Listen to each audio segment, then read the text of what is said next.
आज भी अगर इस प्रकार की गलती अगर आप करते हैं ना, तो समस्या तो उत्पन्न लेना ही है, यानी समस्या से आप बच नहीं सकते। तो यानी अब ये गलती नहीं करनी है, ये पूरा प्रक्रिया आपको समझ लेना है।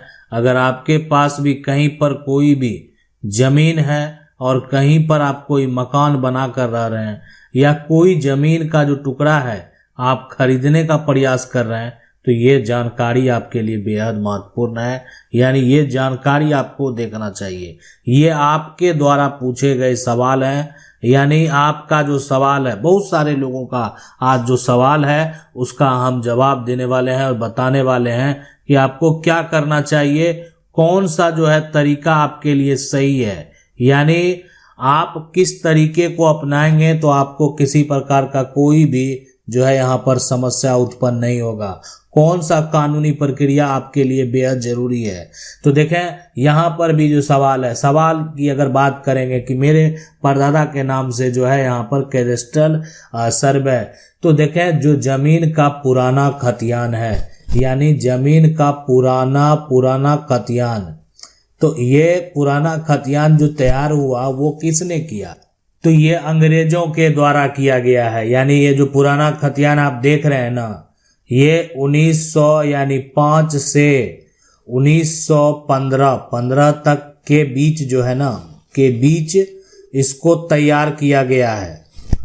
तो अब ये जो तैयार किया गया, आप कह सकते हैं हर राज्य में जो समय हो, सीमा हो, अलग अलग हो, राज्य पे भी डिपेंड करता है, लेकिन ये लगभग यही समय है। यानी 1900 कहें या 1900 से 1905 से 1915 के बीच जो ये तैयार किया गया।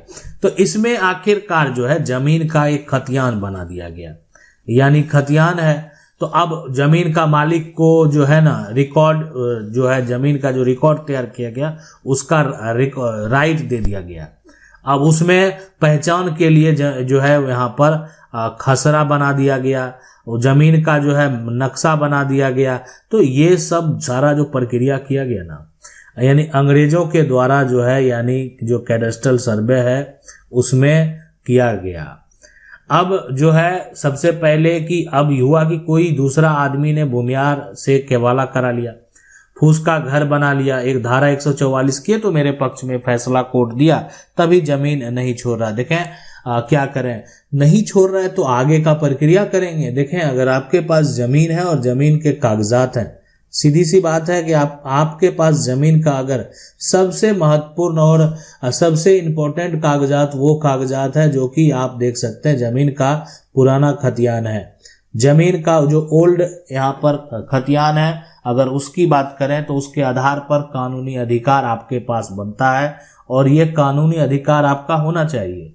पुराना खतियान से ही जो राज्य सरकार है दोबारा जो है एक तरह से आप कह सकते हैं पूरा रिवाइज किया गया, और वहां पर जो है इसके बाद जो तैयार किया गया यहाँ पर उसी का रिविजनल सर्वे जो है राज्य सरकार के द्वारा, जब देश आजाद हो गया तो राज्य सरकार में जो रिविजनल सर्वे दोबारा, मतलब एक बार हम जानकारी ले लेते हैं सही ढंग से कि क्या है नहीं है, किसके पास कौन से कागजात हैं, लेकिन इसको आधार मानते हुए पुराना जो कागजात है, पुराना जो डॉक्यूमेंट है उसी को आधार मानते हुए रिविजनल सर्वे यानी राज्य सरकार अपने स्तर से जो है कराने का काम किया।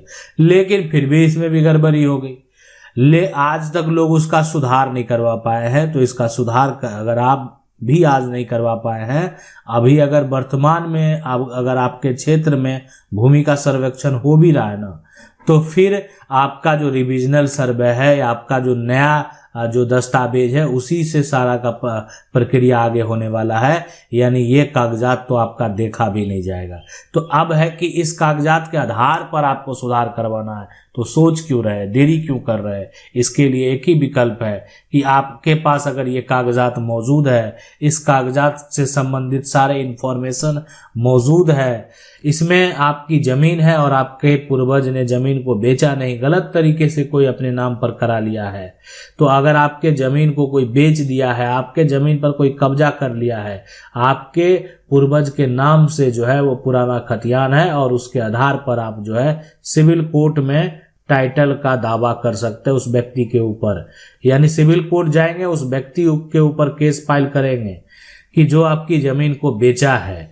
यानी वो भी जो विक्रेता है साथ में जो खरीदा है उसको, उसके ऊपर भी केस फाइल करेंगे। ये सभी कुछ करने के बाद जो है यहाँ पर ये आपके पक्ष में अब कोर्ट के द्वारा जो भी फैसला आता है वो, यानी अब फैसला तो आपके पास कागजात है, आपके पास डॉक्यूमेंट है, तो आपके पक्ष में आना तय है, आपके पक्ष में आएगा फैसला।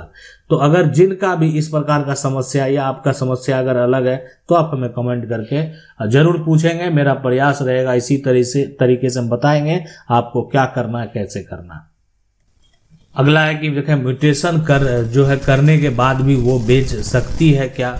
मैंने जिससे जमीन लिया है उसका नाम रिविजनल सर्वे में भी दर्ज है और वो जो है यहाँ पर 45 साल पहले जमीन लिया। देखें होता क्या है कि जो यहाँ पर जो कैडेस्ट्रल सर्वे है, जो अंग्रेजों का यहाँ पर सर्वे है, तो ये जो सर्वे है और इसमें यहाँ पर जिनका भी नाम दर्ज है, कैडेस्ट्रल सर्वे बात करें तो ये हो गया आपका पुराना खतियान।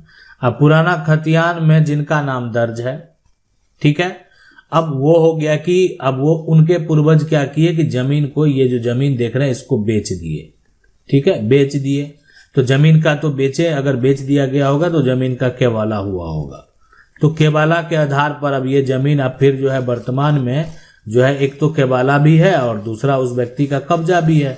तो नया जो सरकार के द्वारा दोबारा जो तैयार किया गया यानी रिविजनल सर्वे, यहाँ पर रिविजनल सर्वे, तो इसमें क्या हुआ कि ये हो गया आपका क्या, नया खतियान। तो इसमें तो उसी व्यक्ति का नाम दर्ज होगा जो खरीदा है। तो इसलिए अब अगर ऐसा नहीं हुआ, रिविजनल सर्वे में दर्ज हो गया, वो 45 साल पहले जमीन लिया था, तो जमीन अगर खरीदा है तो दर्ज हो गया तो कोई दिक्कत नहीं। अब यहाँ पर जो है म्यूटेशन कराने के बाद भी, तो अब म्यूटेशन कोई भी अगर करा लिया अपना नाम पर, तो ये क्या होता है कि अपना नाम को कहीं पर दर्ज करा देना और फर्जी तरीके से बेचना। देखा, फर्जी वाला जो करने वाला है वो किसी भी हद तक जा सकता है, ठीक है, लेकिन जिससे जमीन आप लिए हैं मान लेते हैं, और अगर आपके नाम भूमि का सर्वेक्षण हो गया है, आपके नाम पर ये रिविजनल सर्वे में आ गया केवाला के आधार पर, कोई दिक्कत नहीं है, अब आपको कोई टेंशन नहीं होगा। लेकिन अगर आपके नाम पर नहीं आया, आपके पास सिर्फ केवाला मौजूद है, बहुत लोगों के साथ ऐसा हुआ है, और केवाला है, पुराना जो कागजात है उसके आधार पर केवाला है, लेकिन जो रिविजनल सर्वे है उसमें उसी का नाम आ गया जो विक्रेता था, यानी पुराना खतियान से उसी का नाम आ गया। अब वो फिर दावा कर रहा है कि फिर से हमसे खरीदिए, फिर से हमको पैसा दीजिए। लेकिन इतना क्या करना, मान लेते हैं इतना, जो एक तो गलती हुई कि आपने नहीं कराया प्रक्रिया, तो आज तो समस्या उत्पन्न होगा। लेकिन क्या होगा कि कानूनी तरीके से अगर आप जाएंगे तो उसको 1 रुपया नहीं देना होगा, उसको उसका खर्चा भी होगा, कोर्ट केस में उसका खर्च भी होगा, और उसके बाद देने की जरूरत नहीं, खर्च तो आपको भी करना पड़ेगा, लेकिन आपके पक्ष में फैसला होगा। आपका ये दस्तावेज है, आपके पास डॉक्यूमेंट है, और ये डॉक्यूमेंट से आप प्रॉपर्टी पर अपना टाइटल साबित कर पाएंगे, अपना अधिकार का दावा कर पाएंगे। सर, खेत हमारे पूर्वजों की है और रसीद परदादा के नाम से कटता है, और यहाँ पर जो चाचा उन्होंने अपने हिस्से जो है वो बेच दिए हैं किसी और को, और हमने अपना नाम से जो है रसीद यहाँ पर कटवाना है, तो वो वंशावली कैसे बनाएं और जो है नाम से जमीन कैसे करें। तो देखें, ऐसा सिचुएशन बनता है ना, ऐसा कंडीशन बनता है। तो ये जो देख रहे हैं ना, ये जमीन का खेत है, और खेत जो है ये आपके पूर्वजों के नाम से दर्ज है, यानी पूर्वजों के नाम से, और जमीन का जो रसीद है ये परदादा के नाम से कटा है। अब ऐसा समस्या अगर उत्पन्न होता है कि अपना हिस्सा जो कोई मान लेते बेच दे, किसी को बेच दे, ठीक है, और तो देखें उनका अधिकार है, जो किसी का हक, तो वंशावली जो है वो का प्रक्रिया होता है। अब अगर आप ग्रामीण क्षेत्र से बिलोंग करते हैं तो आप जो है जब म्यूटेशन के लिए अप्लाई करेंगे तो ज़्यादा कुछ नहीं होता, आप सरपंच से जो है वहां पर जाकर भी जमीन का वंशावली जो है तैयार करके, आप देखें बनाने का क्या डायग्राम आप ही बना कर देंगे कि आपके जो सबसे पहले जो वहां से शुरू करेंगे कि अगर मान लेते हैं कि मनोज जो है, मनोज के नाम से जमीन दर्ज है, इन्हीं के नाम से सारा जमीन है वर्तमान में, ठीक है, तो मनोज के पिता से आप शुरू करेंगे, ठीक है, और आगे बढ़ते जाएंगे। यहाँ इनके पिता से आपको ये डायग्राम, उससे पीछे नहीं जाना वंशावली में, और आगे बढ़ते बढ़ते बढ़ते जो है पूरा इन्फॉर्मेशन दे देना कि आप किस पोजीशन पर, कितने भाई हैं, कितने बहन है, सारा इन्फॉर्मेशन जानकारी आपको वंशावली में देना चाहिए और उसी के आधार पर फिर आगे का जो भी कानूनी प्रक्रिया होगा उसी के आधार पर होगा। अगला जो सवाल है यह है कि देखें, मेरा जाति को लेकर कोई विवाद नहीं हुआ, जमीन को लेकर विवाद हुआ था, फिर भी SC/SC एक्ट जो है वो लगा दिया गया है।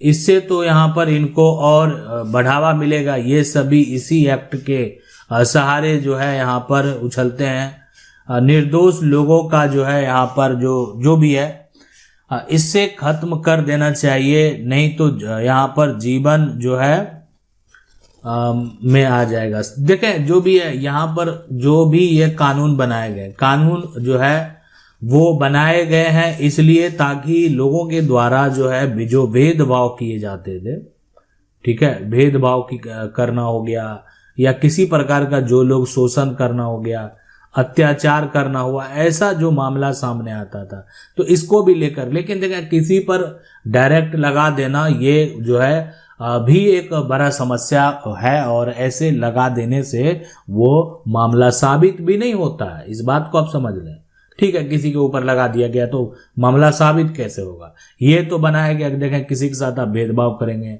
शोषण करेंगे, अत्याचार करेंगे या किसी को आप गाली देंगे, ठीक है, या किसी का आप क्या करेंगे, अपमान करेंगे, क्या किसी का जो है आप यहाँ पर सामाजिक यहाँ पर बहिष्कार करेंगे, बहिष्कार करना हो गया, ये हो गया।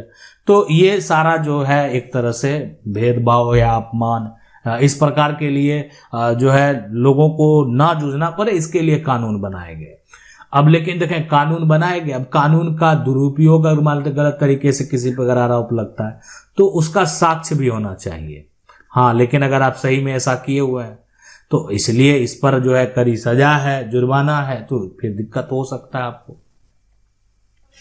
अगला है कि देखें, इस धारा का कोई वैल्यू नहीं है, क्योंकि मैं जो है यहाँ पर लिए कर रहा हूं कि मेरी जमीन पर कुछ लोगों ने दादागिरी करके, है ना, फसल लगा दिया, दादागिरी करके फसल लगाया।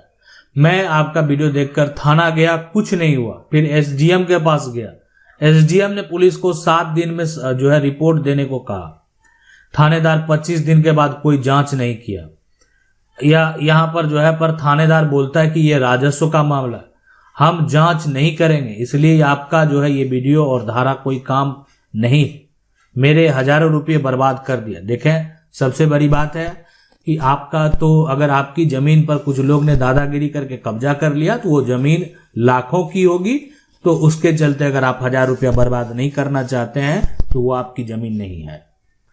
यानी किसी का प्रॉपर्टी लाखों का बर्बाद हो गया तो वो क्या वो कानूनी प्रक्रिया में नहीं जाएगा, क्या वो लोगों पर FIR दर्ज नहीं कराएगा, या मान लेते हैं कि या मजिस्ट्रेट के पास आप नहीं जाएंगे, जो कानूनी प्रक्रिया है उसको आपको फॉलो करना चाहिए। अब देखें, बात होता है क्या कि मान लेते हैं कहीं का जो सिस्टम है या आपके क्षेत्र का जो हर विभाग में अच्छे लोग भी हैं, करप्ट लोग भी हैं, अब आपकी अगर सुनवाई नहीं होती है तो आपको क्या करना है कि आप जो है जाएंगे और आवेदन जो देंगे, है ना, आवेदन आप देंगे और वो भी डाक के द्वारा, और आप जो है यहाँ पर थाना को भी भेजेंगे और साथ साथ जो SP है उसको भी भेजेंगे, लेकिन डाक के द्वारा भेजेंगे, और इसके बाद आप मामला को लेकर डायरेक्ट जो है कुछ दिन के बाद कोर्ट में चले जाएंगे, ठीक है, आपकी जमीन है। यानी न्याय तो आप, अगर आपके पास जमीन का कागजात है, आपके साथ ऐसा हुआ है तो वो जो है आपसे वो जमीन नहीं जा सकता है। लेकिन अगर आपके पास कागजात नहीं है, आप प्रॉपर्टी के मालिक नहीं है, वैसे सिचुएशन में आपके पास जो जमीन था वो एक तरह से बिना कागजात के था, तो वैसे सिचुएशन में फिर आपको समस्या होगा। अब आप डॉक्यूमेंट, कोई करंट कटाया हुआ है, करंट उसके पास जमीन का डॉक्यूमेंट है, तो जमीन का जो है रसीद है, राजस्व का पूरा वो टैक्स भर रहा है, तो वैसे सिचुएशन, वैसे कंडीशन में जो है जमीन पर जब कानूनी अधिकार किसी और का है तो फिर आप वो जमीन को नहीं प्राप्त कर पाएंगे। लेकिन अगर आप टाइटल होल्डर हैं, आप प्रॉपर्टी का मालिकाना हक रखते हैं, तो आपको घबराने की जरूरत नहीं है। यानी ये जाकर कल कोर्ट में भी बताएंगे कि मैंने थाना में भी FIR दर्ज कराया, उन्होंने कुछ नहीं किया, उसके बाद मैंने यहाँ पर भी आवेदन भेजा है और डाक के द्वारा जो भेजे है ना, और इसका जो स्लिप मिलेगा आपको, वही एक साक्ष्य होता है जिसको बोलते हैं कि रिसीविंग लेना।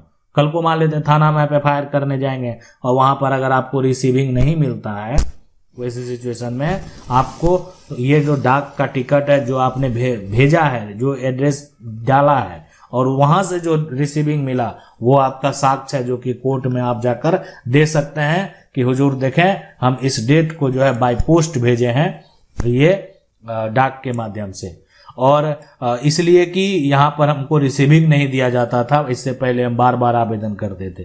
तो घबराने की जरूरत नहीं है। देखें यहाँ पर जो न्यायपालिका है ना, उस पर आपको विश्वास रखना होगा, यानी अगर आपका अधिकार बनता है ना तो आपके साथ न्याय जरूर होगा।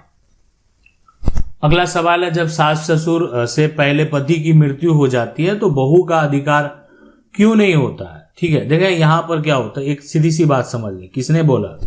जो यहाँ पर जो सास है ना, सास है ससुर है, सास ससुर है। अब सास ससुर जो है, लेकिन इनके पास जो जमीन है ना वर्तमान में, वो पैतृक है। पैतृक जमीन कहने का मतलब है कि ये जिस प्रॉपर्टी का उपयोग कर रहे थे, ये प्रॉपर्टी खतियानी प्रॉपर्टी है, यानी, और इनका जो है एक तरह से इनके जो बेटे हैं, इनकी मृत्यु हो जाती है तो बेटा का खतियानी प्रॉपर्टी पर शेयर है, और बेटा का जो शेयर है वो शेयर बेटे की मृत्यु के बाद जो है उनकी पत्नी की होती है। तो सास ससुर का अगर जो है एक तरह से पहले अगर पति की मौत हो जाती है तो बहू का कानूनी अधिकार है, ऐसा नहीं अधिकार नहीं है। जब उसे उस पर जो है 2 बेटियां हैं, बेटियां भी उत्तराधिकारी है, 2 बेटियों का पालन पोषण कैसे करें? कृपया बताएं। सास ससुर प्रॉपर्टी कुछ भी नहीं देना चाहते, तो एक ही विकल्प है। देखें, ये भरण पोषण के लिए तब आपको फिलहाल जो है लड़ाई तो लड़नी होगी। अब कोई वर्चस्व करने का प्रयास कर रहा है तो आप उससे अगर अधिक वर्चस्व वाले हैं तभी जाकर जबरदस्ती कर सकते हैं, लेकिन जब मान लेते हैं ऐसा नहीं करते हैं तो आपको कानूनी प्रक्रिया में जाना होगा। आप जो है यहाँ पर कोर्ट में जाकर केस कर देंगे। एक तो कोर्ट में केस फाइल करेंगे कि पैतृक संपत्ति, एक तो अगर मान लेते हैं आपके सास ससुर कभी पैतृक संपत्ति अगर बेचे होंगे किसी कारणवश से, ठीक है, हाल फिलहाल में, तो उनके हिस्से की प्रॉपर्टी चली जाएगी। देखें, उनके जो है ना बेटे का भी हिस्सा है, उनके पिता का भी शेयर है, लेकिन यहाँ पर जो है ये इस तरीके से डिवाइड होगा। अगर यहाँ पर पिता है और यहाँ पर बेटा है और ये जमीन का खतियान है और ये खतियानी प्रॉपर्टी है, ये 2 पार्ट में जो है डिवाइड हो जाएगा। और एक तो मान लेते हैं जो आपके ससुर है उनके पास चला जाएगा, दूसरा जो बेटा वाला प्रॉपर्टी अब तो है नहीं, तो उनकी जो यहाँ पर एक तरह से बहू है उनके नाम से ये जो है प्रॉपर्टी ट्रांसफर होगा। इस प्रकार का कानूनी आदेश जो है वो जारी किया जाएगा। अगला सवाल है कि अगर जो है घर में जो है आसपास में A4 साइज पेपर पर जो है परफॉर्मा बना करके और विथ सिग्नेचर बंटवारा हो गया है, तो और एक भाई दूसरा भाई का जमीन जो है यूज कर रहा था बाय मिस्टेक, और वो जमीन जो है यहाँ पर बेच दिया है, तो टाइटल सूट का केस चल रहा है और म्यूटेशन कैंसिल हो गया है, तो क्या यहाँ पर उम्मीद है केस जो है किसके फेवर में होगा? और जो जमीन बेचा है वो केस जो है अटेंड नहीं कर रहा है, एक भी तो नहीं कर रहा। देखें, कोई भी बात यहाँ पर नहीं है कि अगर सबसे बड़ी बात है कि A4 साइज पेपर पर जो है बनाकर सिग्नेचर बंटवारा हो गया है। अब एक भाई क्या किया यहाँ पर, है ना, एक भाई का जमीन यूज कर रहा था, बाय मिस्टेक जो है ये जमीन को क्या किया, बेच दिया। बाय मिस्टेक ऐसा किया, बाय मिस्टेक हो सकता है, कोई बड़ी बात है। अब यहाँ पर जो है टाइटल सूट का जो केस है वो भी चल रहा है और म्यूटेशन कैंसिल हो गया, काहे कि हो सकता है कि ये दूसरे के नाम से जमीन कायम होगा। अब ये देखें कि जो बंटवारा किया गया है ना, उसके आधार पर अगर सभी के जमीन का जमाबंदी अलग अलग कायम है, सभी का अलग अलग जो राजस्व रिकॉर्ड है उसमें नाम दर्ज है। मान लेते क्या होता है कि एक हमने मौखिक बंटवारा किया, लेकिन मौखिक बंटवारा के आधार पर सभी लोग राजस्व रिकॉर्ड में भी अपना नाम अलग अलग दर्ज करवा लिए, ठीक है, यानी जमीन का रसीद सबका अलग अलग कटने लगा। और उसके साथ साथ देखिए, एक तो ये काम किए ही, अब उसके साथ साथ राजस्व रिकॉर्ड में नाम दर्ज करवा लिए, और उसके साथ साथ जमीन का जो वर्तमान में पोजीशन है वो भी सभी के अपने जगह पर अलग अलग जो है वो पोजीशन को प्राप्त कर चुके हैं। तो ऐसा सिचुएशन, ऐसी कंडीशन की अगर बात करें तो इस कंडीशन में तो ये होगा, ये साक्ष्य जो है आसानी से साबित किया जा सकता है कि कौन किसकी जमीन है। अगर आप दूसरे की प्रॉपर्टी को बेचेंगे तो उस तरह का सेल डीड जो है वो कभी भी कैंसिल हो सकता है, नहीं अटेंड कर रहा है। लेकिन अगर कोई कैंसिल कराना चाहे तो कैंसिल होगा, इसलिए कि दूसरे हिस्से की प्रॉपर्टी आप नहीं बेच सकते, आपने अपने पोजीशन पर कायम है, और जो पोजीशन पर कायम है उसी आधार पर आप जो है यहाँ पर राजस्व रिकॉर्ड में अपना नाम भी दर्ज करवा लिए हैं। और ये ऐसा एक नहीं, सभी हिस्सेदार जितने भी हकदार थे उस प्रॉपर्टी के सभी ने ऐसा किया है।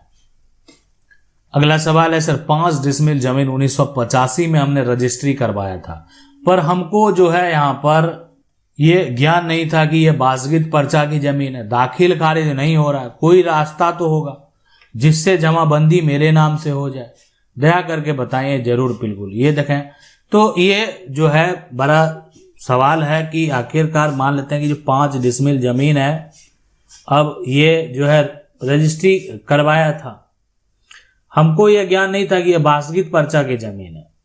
तो देखें, किसी के पास अगर उसका बासगित पर्चा है, बासगित जो है पर्चा है, अब दाखिल खारिज नहीं हो पा रहा, कोई रास्ता तो होगा। तो बासगित पर्चा जो है वो अभी बासगित पर्चा में जो भी, ये देखें ये जमीन है, ये बासगित पर्चा वाला जमीन, अब किसके नाम से बासगित पर्चा है, दाखिल खारिज नहीं हो रहा है, जिससे जमाबंदी मेरे नाम से हो जाए, तो अब जो जमीन का एक तरह से पर्चा कटाया होगा उसके नाम से जमीन का जमाबंदी कायम होगा। अब जमीन का मालिक जो है इस जमाबंदी को, इस बासगित पर्चा को रद्द करवाएंगे तभी आपका अधिकार होगा, तभी आपका इस पर जो है कानूनी दावा होगा। अगर रद्द नहीं करवाएंगे तो फिर आपका अधिकार नहीं होगा, आपका इस पर कानूनी दावा नहीं होगा। अब आगे जो सवाल है यहाँ पर कि मैं फौज में हूं, पंचनामा में 2 व्यक्ति ने मिलकर 8 फीट रास्ता दिया था, 4-4 फीट, अब रास्ता जो है 3 फीट छोड़कर रास्ता अतिक्रमण कर लिया, जिससे समस्या हो रही है। मैं फौज में हूं और क्या करें। सबसे पहले देखें, इस बात को आप बता दें कि आप अगर यहाँ पर फौज में हैं, ठीक है, फौज में हैं, तो ये जो है 2 व्यक्ति ने मिलकर 8 फीट जो रास्ता आपको दिया था, और 4-4 फीट जो है यहाँ पर 3 फीट छोड़कर रास्ता अतिक्रमण कर लिया। तो अब ये जो इसका जो है कि 8 फीट वाला जो है रास्ता, क्या इसका कोई कागजात तैयार हुआ था? अगर कागजात तैयार हुआ है तो इससे संबंधित आप एक FIR दर्ज करा दें और मजिस्ट्रेट यानी SDM के पास जो है यहाँ पर केस फाइल कर दें कि आपके साथ ये सिचुएशन है। समस्या का अगर हल नहीं होता है, रास्ता का आपका अधिकार है, रास्ता के लिए नियम और कानून है, किसी का रास्ता को जो है बंद नहीं किया जा सकता। हर जगह, खास करके बात करें जहां पर जो है नगर पालिका है, वहां पर अगर आप जमीन पर घर भी बनाते हैं तो आप जमीन पर कितना रास्ता छोड़ रहे हैं, कहाँ छोड़ रहे हैं, ये सारा कुछ मेंशन करने के बाद आप जो घर बना रहे हैं उससे पहले उस जमीन घर का जो मैप है उसको पास होता है, वो उसको वहां से अप्रूव होता है, ताकि इस तरह का विवाद नहीं हो, भविष्य में रास्ता को लेकर कोई किसी का रास्ता नहीं बंद कर सके। और उसके बाद उसकी जांच भी होती है कि आप उस जगह से अपना जो है मकान को बना रहे हैं या नहीं बना रहे हैं। तो ये पूरा प्रक्रिया को फॉलो करके लोग घर बनाते हैं। ग्रामीण क्षेत्रों में इस प्रकार का विवाद हो जाता है, जो है कि लोग जहां मन होता है वहां पर से घर अपना बना करना शुरू कर देते हैं, जिससे क्या होता है कि रास्ता अब किसी को कम पड़ गया है। तो इसलिए इस तरह का भी अगर कानूनी आप दावा करेंगे और आपके पास अधिकार है, सबसे पहले पंचनामा में मेंशन है, तो अगर आप ये दावा करेंगे तो आप जो है अपनी प्रॉपर्टी को यहाँ पर प्राप्त कर पाएंगे, अपने रास्ते को जो है निकाल पाएंगे। अगला सवाल है सर, मेरा जमीन है और 30 साल से रह रहा हूं और वो दूसरे के नाम से जमीन जो है दिखा रहा है, क्या करें? वो मेरे को जो है यहाँ पर धमकी देता है, घर तोड़वा दूंगा। तो सबसे बड़ी बात है कि आप जगह ये जमीन है और इस जमीन पर आप यहाँ पर 30 साल से जो है वो रह रहे हैं, और जो रह रहे हैं वो मकान बनाकर रह रहे हैं, ठीक है। तो ऐसी सिचुएशन, ऐसी कंडीशन में अब आखिरकार क्या होगा कि आप जो मकान बनाकर जमीन पर रह रहे हैं, लंबे समय से रह रहे हैं, तो ऐसे में अब जो जमीन का मालिक है वो कोई और है, उसके पास जमीन का टाइटल है, उसके पास जमीन का कागजात है, लेकिन आपके पास ये साक्ष्य होना चाहिए कि इस प्रॉपर्टी पर आप 30 साल से रह रहे हैं। अब इस साक्ष्य के आधार पर आप क्या करेंगे, प्रतिकूल कब्जा का दावा करेंगे। ठीक है, यहाँ पर प्रति जो है कुल कब्जा का ये दावा होगा, एडवर्स पोजीशन के आधार पर मालिकाना हक प्राप्त करने का ये दावा होगा। इसमें आपको कोर्ट में ये साबित करना होगा कि आप 12 साल से अधिक समय से बिना कोई कानूनी प्रक्रिया के शांतिपूर्ण तरीके से इस जमीन पर, अपनी जमीन पर जो है वो रह रहे हैं, कोई किसी प्रकार का टेंशन नहीं है। 12 साल से अधिक समय से आप शांतिपूर्ण तरीके से हैं। लेकिन जो है अगर ये साबित करने में आप विफल हो जाएंगे तो फिर आपके हाथों से ये जमीन जा सकती है, इसलिए कि आपके पास कोई साक्ष्य कागजात नहीं है। लेकिन अगर आप ये जो है साबित करने में सफल हो जाते हैं तो अब जो धमकी देता है 30 साल से आप जमीन पर हैं, उपयोग कर रहे हैं, क्या कारण है, क्यों ऐसा है, और 30 साल से है कोई व्यक्ति और जो जमीन का मालिक है आज तक वो दावा क्यों नहीं किया, आखिर क्या वजह, या ऐसा तो नहीं उन्होंने पैसा लेकर जमीन नहीं दिया। बहुत सारे बातें जो है हो सकती है, तो इसलिए आपको घबराने की जरूरत नहीं है, कानूनी प्रक्रिया में आपको जाना चाहिए। मेरे जमीन का पर्चा बनाकर कब्जा किया है लेकिन मेरे नाम से रसीद जो है कट रहा है। इसका उपाय यह है कि देखें, जमीन का जो पर्चा बनाया है, पर्चा को आप चाहें तो रद्द करवा सकते हैं। और ये पर्चा रद्द तभी होता है जब पर्चा अवैध तरीके से बनाया गया हो, पर्चा यहाँ पर गलत तरीके से जब बनाया गया हो, और जो पर्चे में जमीन को दर्ज किया गया है उस पर जो है कब्जा नहीं किया गया हो। पर्चा बनाने के लिए एलिजिबिलिटी भी है कि पर्चा जो व्यक्ति बनाया है वो भूमिहीन होना चाहिए, उसके पूर्वज के नाम से यानी उसके पिता के नाम से या उसके नाम से कोई भी जमीन कभी भी दर्ज नहीं होना चाहिए। ऐसे सिचुएशन में भूमिहीन परिवारों को जीवन यापन करने के लिए, बसने के लिए, रहने के लिए, ना कि रोजगार करने के लिए जमीन का पर्चा मुहैया कराया जाता है और उसके आधार पर वो जो है अपना घर बनाकर तब तक रह सकते हैं जब तक वो व्यक्ति जीवित है। उस जमीन को वो बेच भी नहीं सकते हैं। अगला सवाल आपका, शुक्रिया अच्छी जानकारी के लिए। मेरा एक जो क्वेश्चन है कि मेरा एक हाउस है जिससे मेरे जो है मैंने मेरे एंड अपनी माँ के नाम पर जो है लिया था, जिसका जो है यहाँ पर लोन मैंने पूरा कर दिया। मेरी माँ की जो है डेथ हो गई है और 2 साल पहले मैं ये जो है यहाँ पर जानना चाहता हूँ कि इस मकान पर अब सिर्फ मेरा अधिकार है या मेरे पिताजी का भी होगा। देखिए, माँ की मृत्यु के बाद ना उनके पति का अधिकार होता उस संपत्ति पर।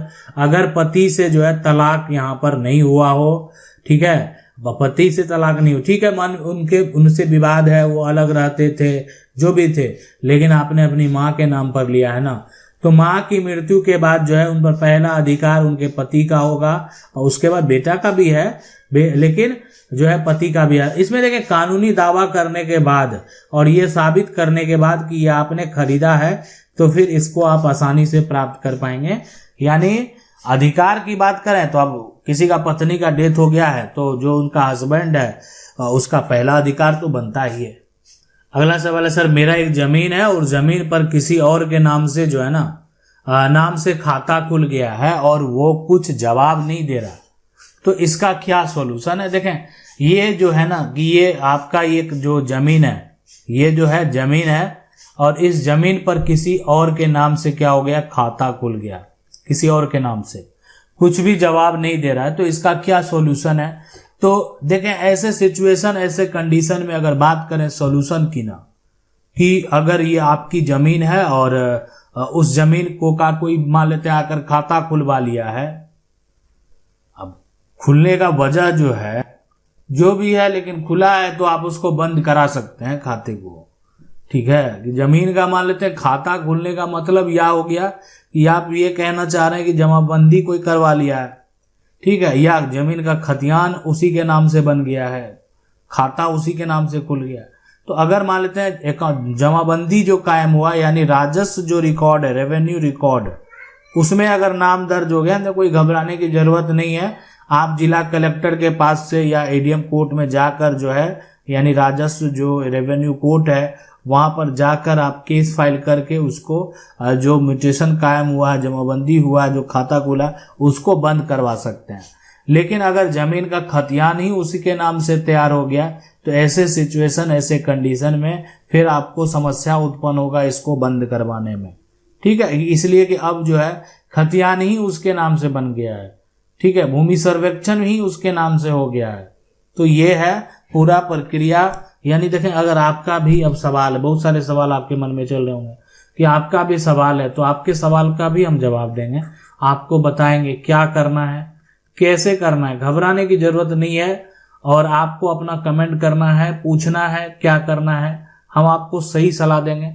और उसके बाद अगर जानकारी अगर होगी तो आपका काम आसान होगा। आप जिस क्षेत्र से बिलोंग करते हैं आपका काम तो वही होना है, लेकिन अगर आपके पास उसकी जानकारी है तो आप जो जाएंगे आपको कोई बेवकूफ नहीं बना सकता है, आपको कोई ठग नहीं सकता है।